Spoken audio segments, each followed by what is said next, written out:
Flirt, love ಸ್ಟೋರಿಗಳು, romance, comedy ಇವೆಲ್ಲ ಹೊಸದಲ್ಲ. ಆದ್ರೆ flirt ಅನ್ನುವಂತಹ ಟೈಟಲ್ ಇದೆಯಲ್ಲ, ಹೆಸರೇ ಹೇಳಂಗೆ ಈ ಸಿನಿಮಾದಲ್ಲಿ ಹೀರೋ ಏನ್ ಮಾಡ್ತಾನೆ, ಯಾರ ಜೊತೆ ಫ್ಲರ್ಟ್ ಮಾಡ್ತಾನೆ, ಇದು ಹಾಗಿರ್ಬೋದು ಹೀಗಿರ್ಬೋದು ಅಂತ ಏನೆಲ್ಲ ಅನ್ಕೊಳ್ತಿರೋ ಅವೆಲ್ಲಕ್ಕಿಂತ ಬೇರೆನೇ ಡೈಮೆನ್ಷನ್ ಅಲ್ಲಿ ಈ ಸಿನಿಮಾ ಟ್ರಾವೆಲ್ ಆಗುತ್ತೆ. ಚಂದನ್ ಕುಮಾರ್ ಅವರು for the first time director cap ಅನ್ನ ಹಾಕೊಂಡು ಬರ್ದು ಪ್ರೊಡ್ಯೂಸ್ ಮಾಡಿ ಆಕ್ಟ್ ಮಾಡಿ ತಯಾರು ಮಾಡಿರುವಂತಹ ಸಿನಿಮಾನೇ ಫ್ಲರ್ಟ್.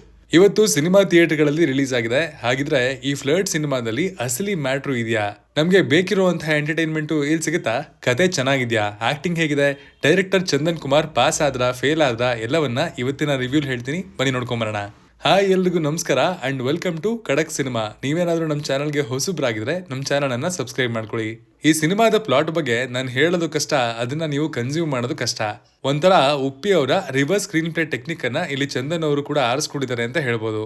ಇನ್ ಸಿಂಪಲ್ ಪ್ಲಾಟ್ ಬಗ್ಗೆ ಹೇಳೋದಾದ್ರೆ, 99 ಜನ ಹುಡುಗಿಯರ ಲೈಫ್ ಅಲ್ಲಿ ಹೀರೋ ಕೃಷ್ಣ ಆಟ ಆಡಿ ಅವ್ರ ಲೈಫ್ ಅಲ್ಲಿ ಆಹು ಊಹು ಮಾಡಿದಾನೆ ಅಂತ ಅವನ ಮೇಲೆ ಕೇಸ್ ಹಾಕಿ ಕೋರ್ಟ್ಗೆ ಹೇಳ್ಕೊಂಡ್ ಬಂದಿರ್ತಾರೆ.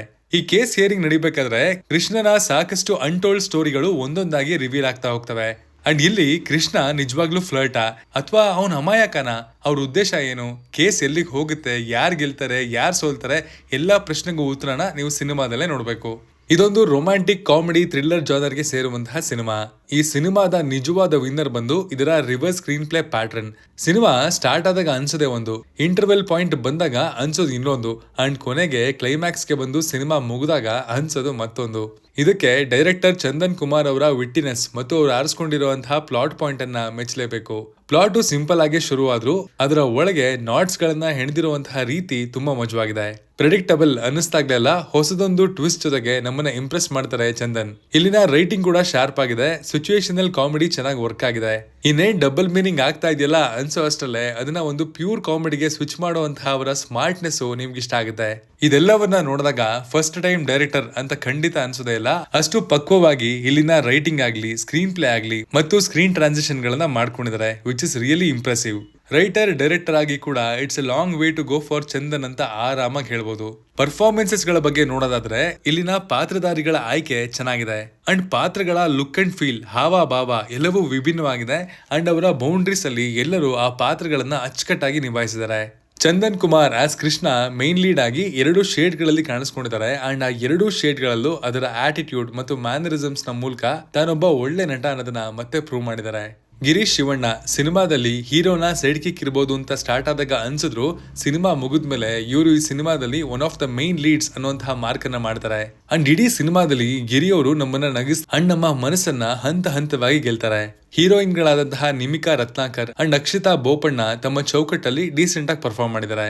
ಇನ್ನುಳಿದಂತೆ ಸಾಧು ಕೋಕಿಲ, ಶ್ರುತಿ, ಅವಿನಾಶ್, ರಂಗಾಯಣ ರಘು ಮತ್ತು ವಿನಯ್ ಗೌಡ ಎಂದಿನಂತೆ ಅವರ ಆಕ್ಟಿಂಗ್ ಸ್ಟ್ಯಾಂಡರ್ಡ್ಸ್ ನ ಮೂಲಕ ಇಲ್ಲೂ ಮಿಂಚ್ತಾರೆ.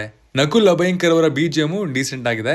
ಜೆಸ್ಸಿ ಗಿಫ್ಟ್ ಅವರ ಮ್ಯೂಸಿಕ್ ಚೆನ್ನಾಗಿತ್ತು. ನೀ ನನ್ನ ಜೀವ ಗಿಳಿಯ ಕಣೋ ಸಾಂಗು ತುಂಬಾ ಸೋಲ್ಫುಲ್ ಆಗಿದೆ. ಅಂಡ್ ಕ್ಲೈಮ್ಯಾಕ್ಸ್ ಅಲ್ಲಿ ಆ ಸಾಂಗ್ ಬಂದಾಗ ಅದು ನೇರವಾಗಿ ನಿಮ್ಮ ಹೃದಯವನ್ನ ಮುಟ್ಟುತ್ತೆ. HC ವೇಣು ಅವರ ಸಿನಿಮಾಟೋಗ್ರಫಿ ಚೆನ್ನಾಗಿದೆ. ಸಿನಿಮಾದ DI could have been better ಅಂತ ಅನಿಸ್ತು. ಸಿನಿಮಾದಲ್ಲಿ ಬರುವಂತಹ ಅಪಾರ್ಟ್ಮೆಂಟ್ ನ ಫ್ಲಾಟ್ ಸೀನ್ಸ್ ಗಳು ಅಂಡ್ ಆಫೀಸ್ ಸೀಕ್ವೆನ್ಸ್ ಗಳ ವಿಜುವಲ್ ಕ್ವಾಲಿಟಿ ಇನ್ನೊಂಚೂರು ಎನ್ಹಾನ್ಸ್ ಮಾಡಬಹುದಿತ್ತು ಅಂಡ್ ಅದಕ್ಕೆ ಸ್ಪೇಸ್ ಕೂಡ ಇಲ್ಲಿತ್ತು ಅನ್ನೋದು ನಮ್ಮ ಒಪಿನಿಯನ್. ಪ್ರೊಡಕ್ಷನ್ ಕ್ವಾಲಿಟಿ ಲಿಮಿಟೆಡ್ ಆಗಿದೆ ಅಂಡ್ ಎಲ್ಲಿ ಬೇಕೋ ಅಲ್ಲಿ ಖರ್ಚು ಮಾಡಿದ್ದಾರೆ. ಇದಕ್ಕೆ ಇನ್ನೊಬ್ರು ಇಂಡಿಪೆಂಡೆಂಟ್ ಪ್ರೊಡ್ಯೂಸರ್ ಸಿಕ್ಕಿದ್ರೆ ಅಫ್ಕೋರ್ಸ್ ಆಕ್ಟರ್ ಡೈರೆಕ್ಟರ್ ಚಂದನ್ ಅವರು ಅದನ್ನ ಇನ್ನಷ್ಟು ಮತ್ತಷ್ಟು ಎನ್ಹಾನ್ಸ್ ಮಾಡ್ತಿದ್ರು ಅಂತ ಖಂಡಿತ ಅನ್ಸುತ್ತೆ. ಈ ಸಿನಿಮಾದ ಲೆಂತ್ 2 ಗಂಟೆ 44 ನಿಮಿಷ ಇದೆ. ಇನಿಷಿಯಲಿ ಸಿನಿಮಾ ಚೆನ್ನಾಗಿ ಟೇಕ್ ಆಫ್ ಆಗಿ ಕಾಮಿಡಿ ಸೀನ್ ಗಳ ಮೂಲಕ ನಗಿಸಿದ್ರು, ಇಂಟರ್ವೆಲ್ ಪಾಯಿಂಟ್ ಬರೋವರೆಗೂ ಸ್ವಲ್ಪ ಸ್ಟ್ರೆಚ್ ಅನ್ಸುವಂತಹ ಫೀಲ್ ಅನ್ನ ಖಂಡಿತ ಕೊಡುತ್ತೆ. ಈವನ್ ಇನ್ ಸೆಕೆಂಡ್ ಹಾಫ್ ಅಲ್ಲಲ್ಲಿ ಟ್ರಿಮ್ ಮಾಡಿ ಎಕ್ಸ್ಪೀರಿಯನ್ಸ್ ಅನ್ನ ಬೆಟರ್ ಮಾಡುವಂತಹ ಅವಕಾಶ ಇಲ್ಲಿತ್ತು. ಬಟ್ ನೆವರ್ ದ ಲೆಸ್ ಸಿನಿಮಾದ ಕೊನೆಯ 20 ನಿಮಿಷ ಸೋಲ್ ಆಫ್ ದ ಫಿಲಂ ಅಂತ ಹೇಳ್ತೀನಿ. ಆ ಕ್ಲೈಮ್ಯಾಕ್ಸ್ ಇದೆಯಲ್ಲ, ಅದು it is A pure cinematic gold. ಅಲ್ಲಿವರೆಗೂ ಓಪನ್ ಆಗಿ ಬಿಟ್ಟಿದ್ದ ಎಲ್ಲಾ ಡಾಟ್ಸ್ ಗಳನ್ನ ಸಿನಿಮಾ ಕವರ್ ಮಾಡುತ್ತೆ ಅಂಡ್ ಆ ಟ್ವಿಸ್ಟ್ ಗಳು ಕೊಡುವಂತಹ ಹೈ ಇದೆಯಲ್ಲ, ತುಂಬಾನೇ ಇಷ್ಟ ಆಯ್ತು. ಖಡಕ್ ಆಗಿ ಹೇಳೋದಾದ್ರೆ ಈ ಸಿನಿಮಾ ಒಳ್ಳೆ package, comedy, romantic drama and ಕೊನೆಗೆ ಅದನ್ನ ರೌಂಡ್ ಆಫ್ ಮಾಡುವಂತಹ ಥ್ರಿಲ್ಲು ಎಲ್ಲವೂ ಚೆನ್ನಾಗಿದೆ.